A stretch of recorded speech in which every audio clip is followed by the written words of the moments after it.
எழுந்திருக்கவே முடியாத அளவுக்கு நிரந்தரமான ஒரு பதிலடியை நீங்க கொடுத்துக்கிட்டே இருக்கணும்.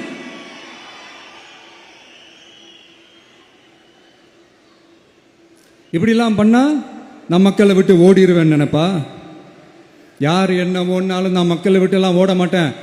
அன்னைக்கும் சொன்னேன், இன்னைக்கும் சொல்றேன், நாளைக்கும் சொல்றேன், தில்லா சொல்லுவேன், கெத்தா சொல்லுவேன். பணமா ஜனமா அப்படின்னு கேட்டா என் ஜனம் தான் எனக்கு முக்கியம்.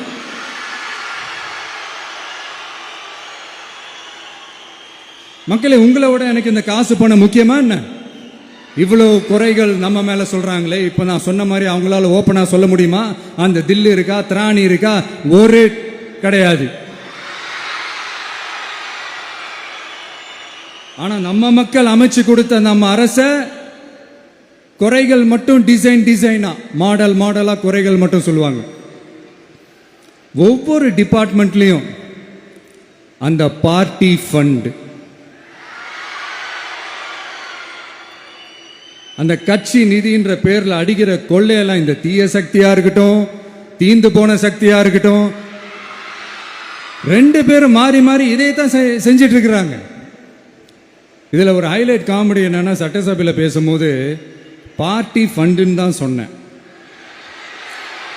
அது எந்த பார்ட்டி, என்ன ஃபண்டு, யாரு, என்ன பேரு எதுவுமே சொல்ல.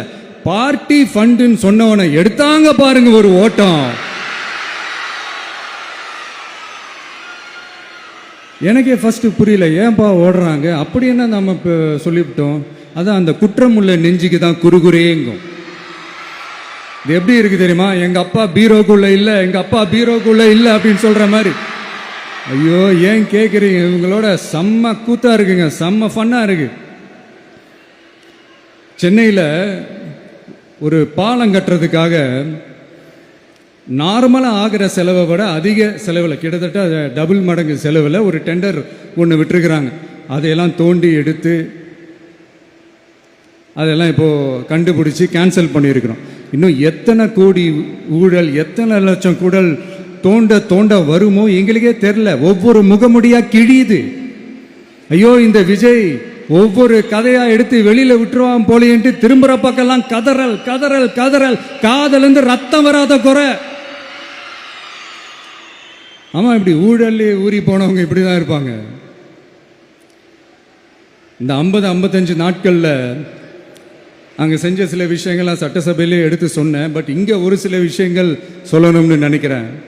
இந்த மின்சாரத்துறையில் இதுக்கு முன்னாடி போட முடியாமல் இருந்த அந்த பதவி உயர்வை இப்போதான் எங்களால் போட முடிஞ்சது.